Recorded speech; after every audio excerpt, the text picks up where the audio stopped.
ಹೇ ಹಾರ್ಡಲಿಂಗ್ಸ್ ಯಾರೆಲ್ಲ ಗ್ರಾಜುಯೇಷನ್ ಹಾಗೆ ಡಿಪ್ಲೊಮಾ ಲೆವೆಲ್ನ ಜಾಬ್ಸ್ನ ಹುಡುಕ್ತಿರೋ ಅಂಥವ್ರಿಗೆ ಇದೀಗ ಇಂಡಿಯನ್ ಸ್ಪೇಸ್ ರಿಸರ್ಚ್ ಆರ್ಗನೈಜೇಷನ್ನಲ್ಲಿ ISROನಲ್ಲಿ ಇದೀಗ ವೇಕೆನ್ಸೀಸ್ ಅನ್ನೋದು ಖಾಲಿ ಇದ್ದು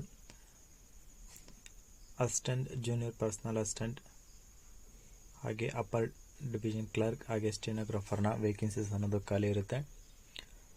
ಒಟ್ಟು ನಿಮಗೆ ಇದರಲ್ಲಿ 200ಕ್ಕೂ ಹೆಚ್ಚು ಹುದ್ದೆಗಳು ಖಾಲಿ ಇದ್ದು ಯಾರೆಲ್ಲ ಅಪ್ಲೈ ಮಾಡಬೇಕಂತ ಅನ್ಕೊತಿರೋ ಅಂಥವ್ರಿಗೆ ಈಗಲಿಂದನೇ ಅಪ್ಲೈನ ಮಾಡ್ಬೋದಾಗಿರುತ್ತೆ. ಹಾಗೆ ಅಪ್ಲೈ ಮಾಡುವಂಥವ್ರು ಈ ಒಂದು ವಿಡಿಯೋನ ಕಂಪ್ಲೀಟಾಗಿ ನೋಡಿ. ಹಾಗೆ ನಮ್ಮ ಚಾನಲ್ ಯಾರೆಲ್ಲ ಹೊಸ ವಿಡಿಯೋ ನೋಡ್ತಿರೋ ಅಂಥವ್ರು ಪ್ಲೀಸ್ ನಮ್ಮ ಚಾನಲ್ ಸಬ್ಸ್ಕ್ರೈಬ್ ಮಾಡ್ಕೊಂಡು ಸಪೋರ್ಟ್ ಮಾಡಿ.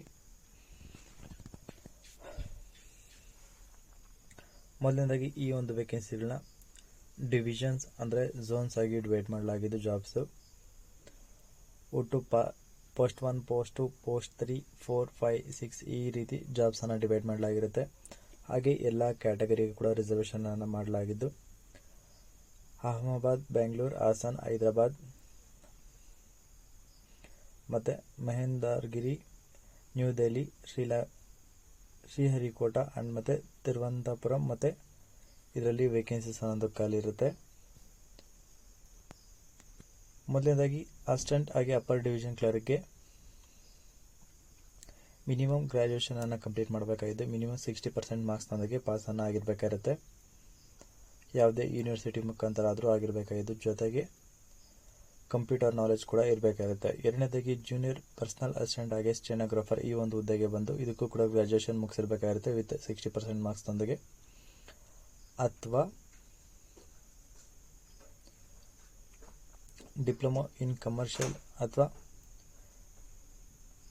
ಪ್ರಾಕ್ಟಿಕಲ್ ಮಿನಿಮಮ್ 60% ಪಾಸ್ ಆಗಿರೋಂಥವ್ರು ಕೂಡ ಅಪ್ಲೈನ ಮಾಡ್ಬೋದಾಗಿದ್ದು ಹಾಗೆ ಇದ್ರ ಜೊತೆಗೆ ಮಿನಿಮಮ್ ಟೈಪಿಂಗ್ ಕೂಡ ಕೇಳಲಾಗ್ತಾ ಇದೆ. ಮಿನಿಮಮ್ 60% ಪರ್ ಮಿನಿಟ್ಗೆ ಟೈಪಿಂಗ್ ಸ್ಪೀಡ್ ಇರಬೇಕಾಗುತ್ತೆ, ಅದು ಇಂಗ್ಲೀಷ್ನಲ್ಲಿ ಸ್ಟೆನೋಗ್ರಾಫರ್ಗೆ.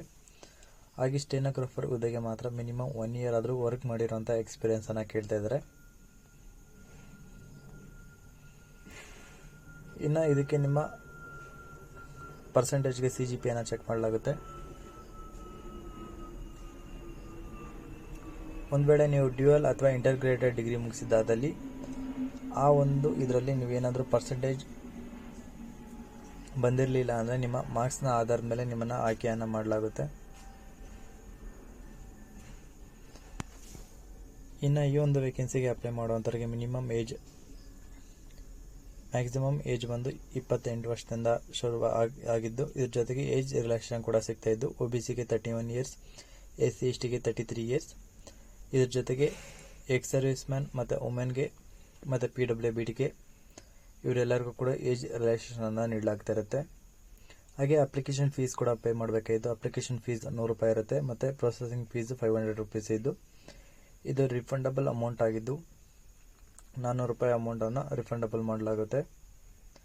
ಇದರಲ್ಲಿ ಯಾರೆಲ್ಲ SC/ST, PWBD ಮತ್ತು ವುಮೆನ್ ಎಕ್ಸ್ ಸರ್ವಿಸ್ ಮ್ಯಾನ್ ಇದ್ದರೆ ಇವರಿಗೆ ಯಾರಿಗೂ ಕೂಡ ಅಪ್ಲಿಕೇಶನ್ ಫೀಸ್ ಅನ್ನೋದು ಇರೋದಿಲ್ಲ. ಇನ್ನು ಇದ್ರ ಜೊತೆಗೆ ನಿಮಗೆ ಸ್ಯಾಲ್ರಿಯನ್ನು ಬಂದು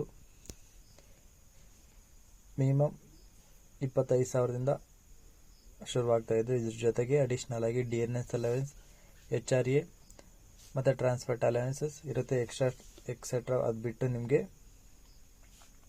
ನ್ಯೂ ಪೆನ್ಷನ್ ಸ್ಕೀಮ್ ಕೂಡ ಆಡ್ ಆಗ್ತಾ ಹೋಗುತ್ತೆ. ಮೆಡಿಕಲ್ ಫೆಸಿಲಿಟೀಸ್ ಇರುತ್ತೆ ಮತ್ತು ಸಬ್ಮಿಷನ್ ಕ್ಯಾಂಟೀನ್ ಇರುತ್ತೆ, ಲಿಮಿಟೆಡ್ ಕ್ವಾರ್ಟರ್ಸ್ ಇರುತ್ತೆ ಮತ್ತು ಲೀವ್ ಟ್ರಾವೆಲ್ ಅಲವೆನ್ಸಸ್ ಇರುತ್ತೆ, ಗ್ರೂಪ್ ಇನ್ಶೂರೆನ್ಸ್ ಇರುತ್ತೆ, ಹೌಸ್ ಬಿಲ್ಡಿಂಗ್ ಅಡ್ವಾನ್ಸಸ್ ಇರುತ್ತೆ. ಇದ್ರ ಜೊತೆಗೆ ಬೇರೆ ಅಲವೆನ್ಸಸ್ ಕೂಡ ಆ್ಯಡ್ ಆನ್ ಆಗಿರುತ್ತೆ. ಯಾರೆಲ್ಲ ಜಾಬ್ಸ್ ಹುಡುಕ್ತಾರೆ ಅಂಥವ್ರು ಮಿಸ್ ಮಾಡ್ಕೊಂಡೆ ಈ ಒಂದು ಜಾಬ್ಗೆ ಅಪ್ಲೈನ ಮಾಡಿ ಅಂತ ಹೇಳ್ತಾ ಅಪ್ಲೈ ಮಾಡೋವಂಥವ್ರು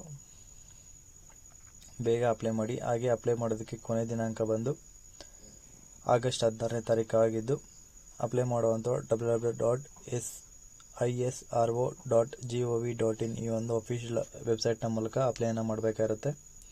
ಅಪ್ಲೈ ಮಾಡ್ತಿರೋಂಥ ಪ್ರತಿಯೊಬ್ಬರಿಗೂ ನನ್ನ ಕಡೆಯಿಂದ ವೆರಿ ಆಲ್ ದ ಬೆಸ್ಟ್ ಅಂತ ಹೇಳ್ತಾ ನಿಮ್ಗೆ ಏನಾದರೂ ಡೌಟ್ ಇದ್ದರೆ ಕಮೆಂಟ್ ಮಾಡಿ. ಇನ್ನೇನಾದರೂ ಫರ್ದರ್ ಡೀಟೇಲ್ಸ್ಗೋಸ್ಕರ ಅಫಿಷಿಯಲ್ ವೆಬ್ಸೈಟನ್ನು ಚೆಕ್ ಮಾಡಿ. ಹಾಗೆ ಜಾಬ್ಸ್ ಹುಡುಕ್ತಾರೋ ಅಂಥವ್ರಿಗೆಲ್ಲರಿಗೂ ಕೂಡ ಈ ಒಂದು ವಿಡಿಯೋನ ಶೇರ್ ಮಾಡಿ ಅಂತ ಹೇಳ್ತಾ ಇಲ್ಲಿಗೆ ಈ ಒಂದು ವಿಡಿಯೋನ ಮುಗಿಸ್ತಾ ಇದ್ದೀನಿ. ಧನ್ಯವಾದಗಳು.